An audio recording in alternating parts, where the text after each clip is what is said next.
magapanalipod sa inyong kasing-kasing. Ang maong kalinaw makaigsunan magpanalipod sa atong kasing-kasing.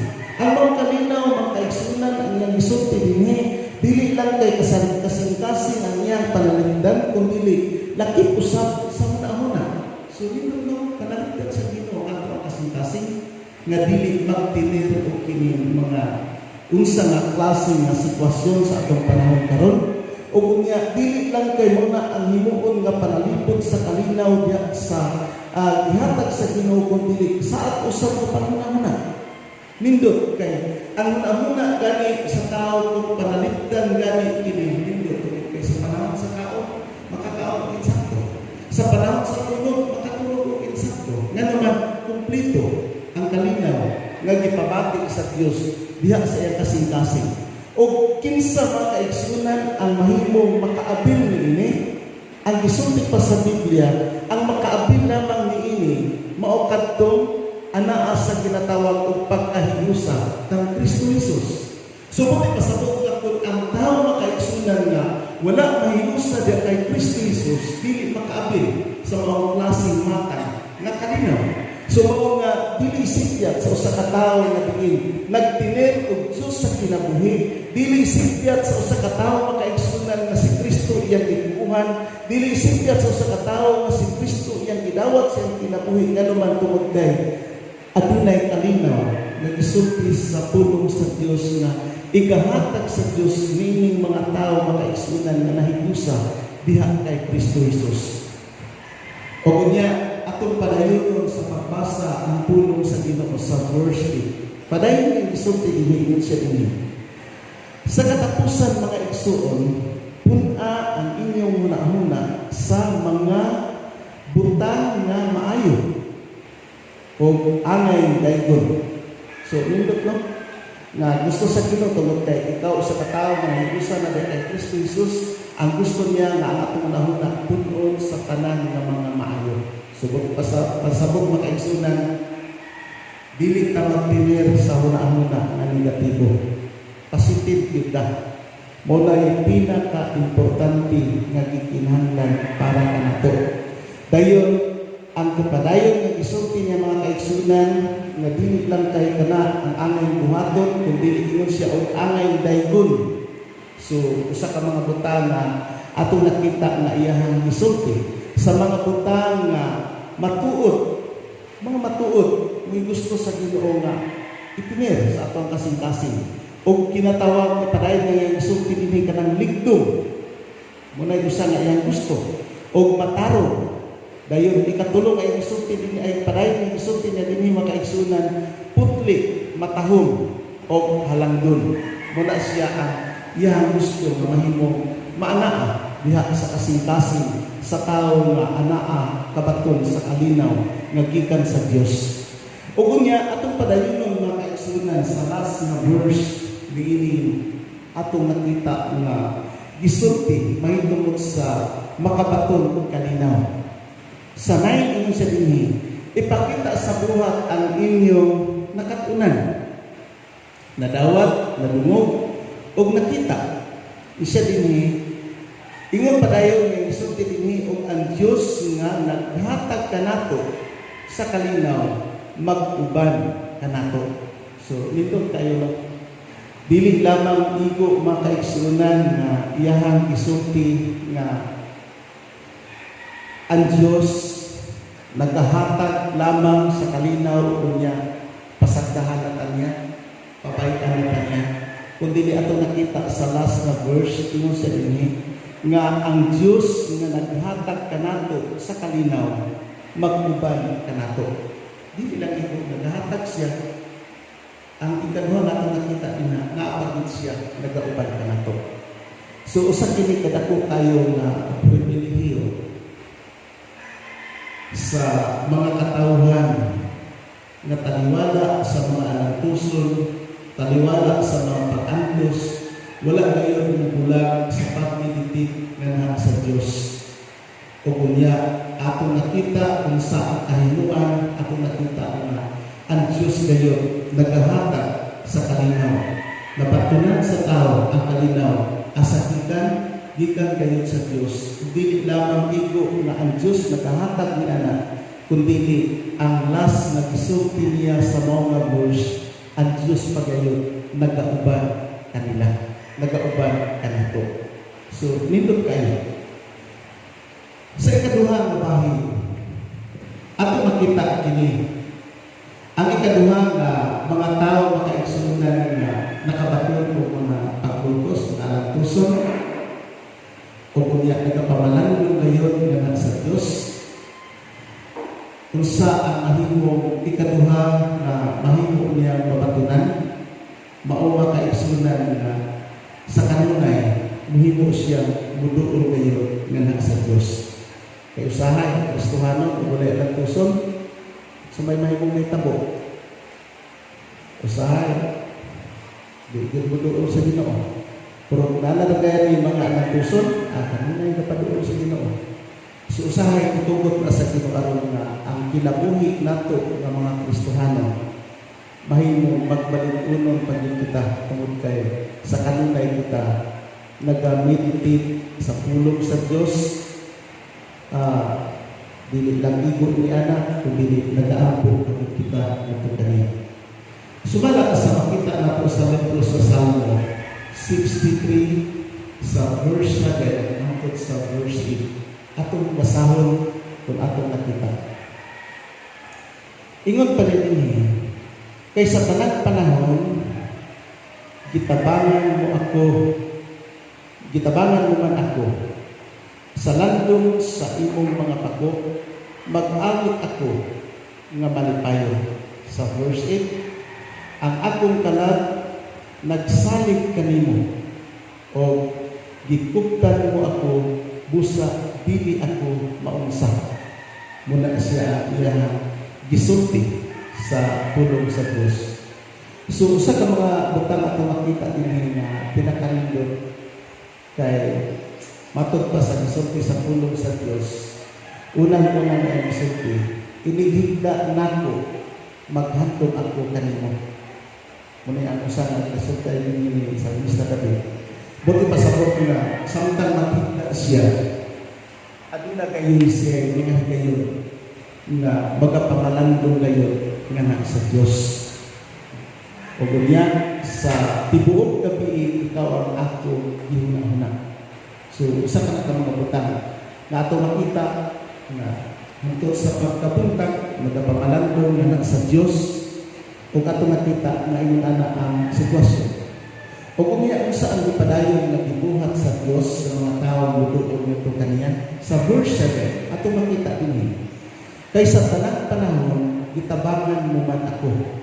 So nindot kayo ang angay na pagtagaan ang pagtagad ng Diyos kay ngano ang iyong ipadayon sa tanang mga panahon ang Diyos Diyos nagatabang, wala siya nagpasagad. Sa ato ang sitwasyon karon ato makita kaya na bisan ingon amin kahitang na to, pero ang ginura biyakong din mga masagat sa tuwa. Usay sa tawhan na to na pagbatik, mubatik din dapat kini mga sitwasyon sa kabalata, labi na sa ato ang kontra. Kay sa tuwa, ang usap yung bayan na kontra na to, labi na naakas ng malay na kay kontra. Kuyaw kayo o diling na ito na dipinsahan. Kini pamahal paniyon ito panihan mo. Ato makita na biso kung na ang sitwasyon. Pero ato nakita taliwala na ng tanan. Ang Diyos wala ng kasagad ka na ito. Taliwala na ng tanan mga kaigsunan, ang Ginoo wala nagpabaya ka na ito.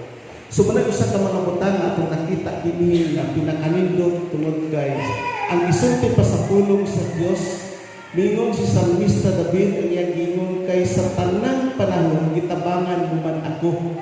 So muna ang iyang ginasulti tinuod usab ka mga Kristohanon nakasinati usab ini tanang panahon wala kita pasakti sa Dios sa matag higayon. Mao nga ang mahimong may tabo mao nga atong mahimong mapamalandong pag-ayo ug sa atong pagpamalandong makaigsunan mula na makahimo kita og mga pag-awit ug pagday ganha sa Dios ngano matay lain kabalo sa iya sumonga dahil ko na po siya pasalamatan na po siya ngano tungod kay wa kita niya pasakti taliwala sa mga alantuson taliwala sa mga paglutos sa kinabuhi siya gayon wala nagpabaya sa matag sa kanato sumaw nga ato makita makaigsunan nga ingon ni anak o pinaagi usap niini usap kini ka mga butang nga sa kinabuhi sa Kristohanon mahimo kayo nga magmapadayonon kayo ang iyang lig-on nga pagsalig ngadto sa Dios.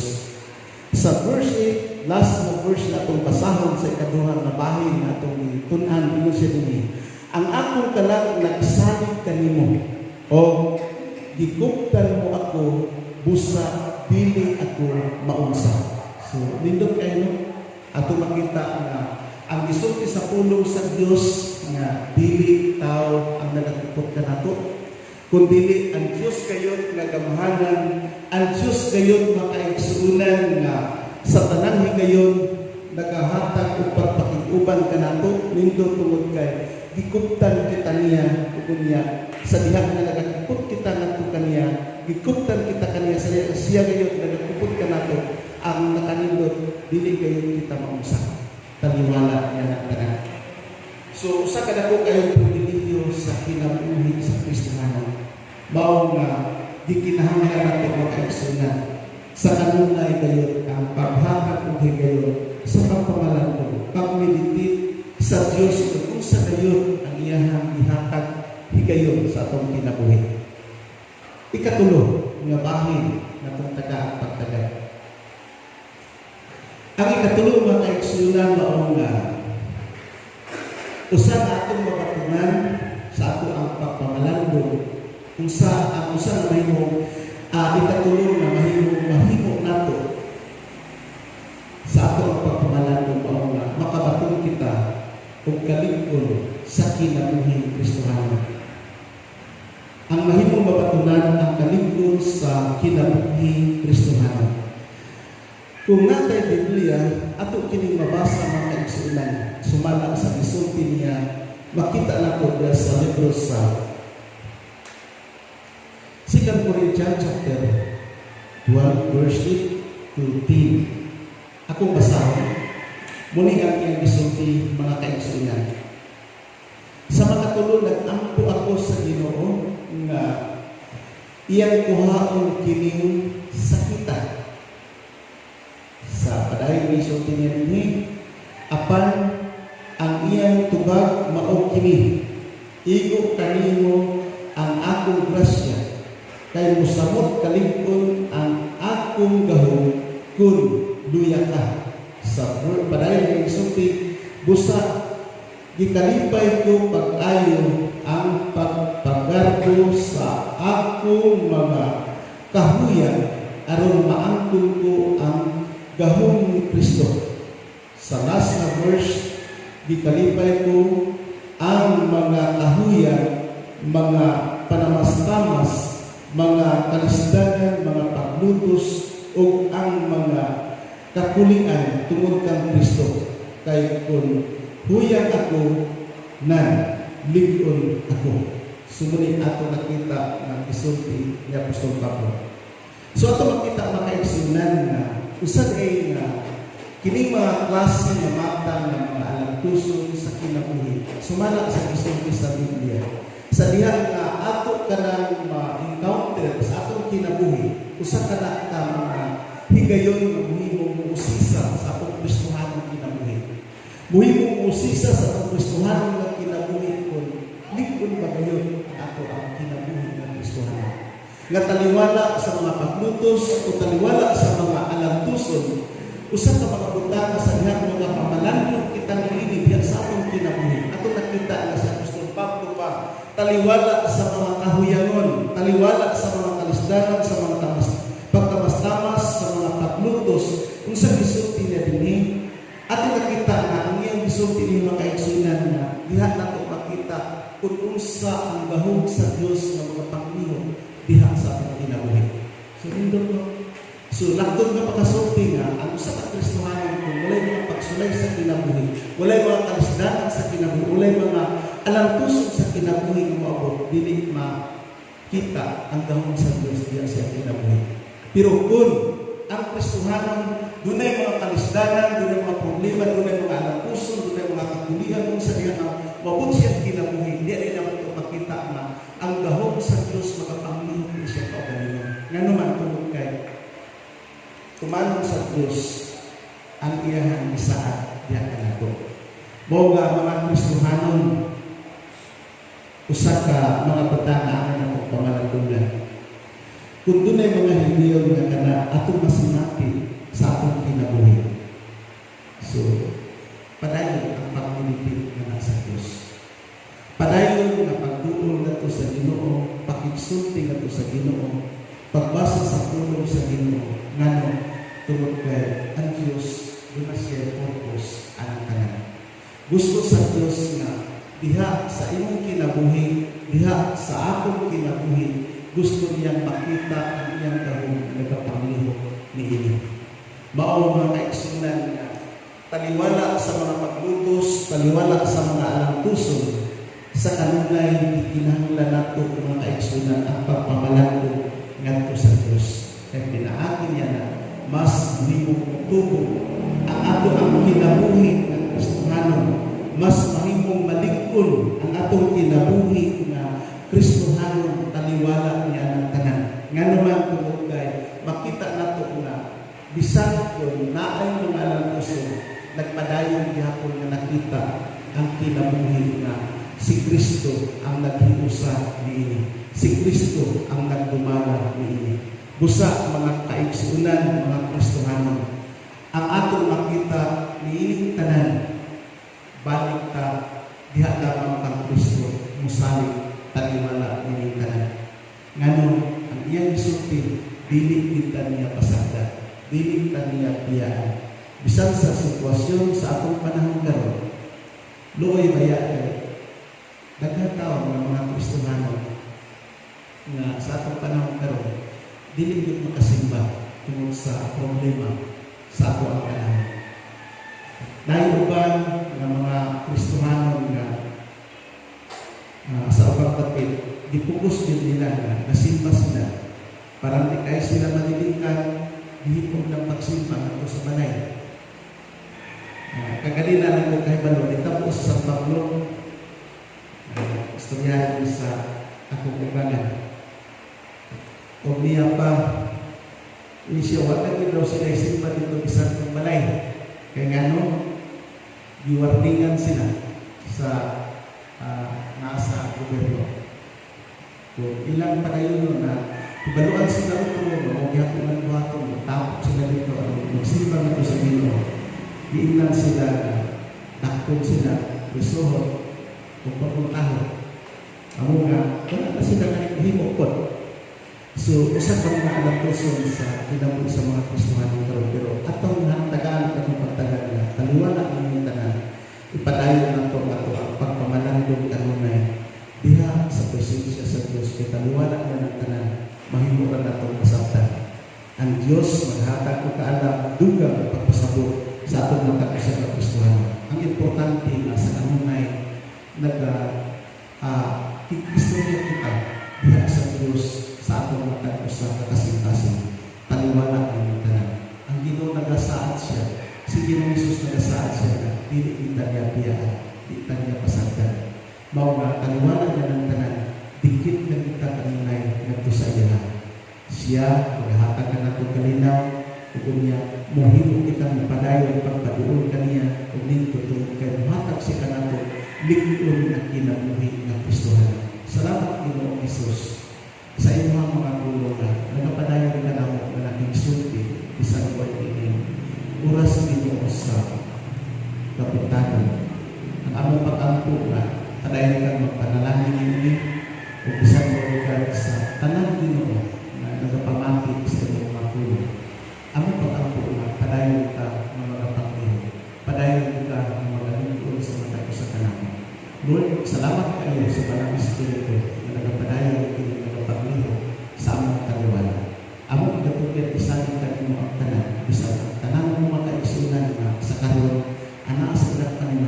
Ginoo, padayon kang makikuban tayo. Padayon kang Ginoo magaligon, magahapat Lord sa kalinaw, taliwala inyong higayon na makapatong Ginoo. Padayon ang pagtuo sa inyong tanang presensya. O mahigit Ginoo, mapadayon sa ilang kinabuhi ang ligon ng Kristohan ng kinabuhi. Lord, salamat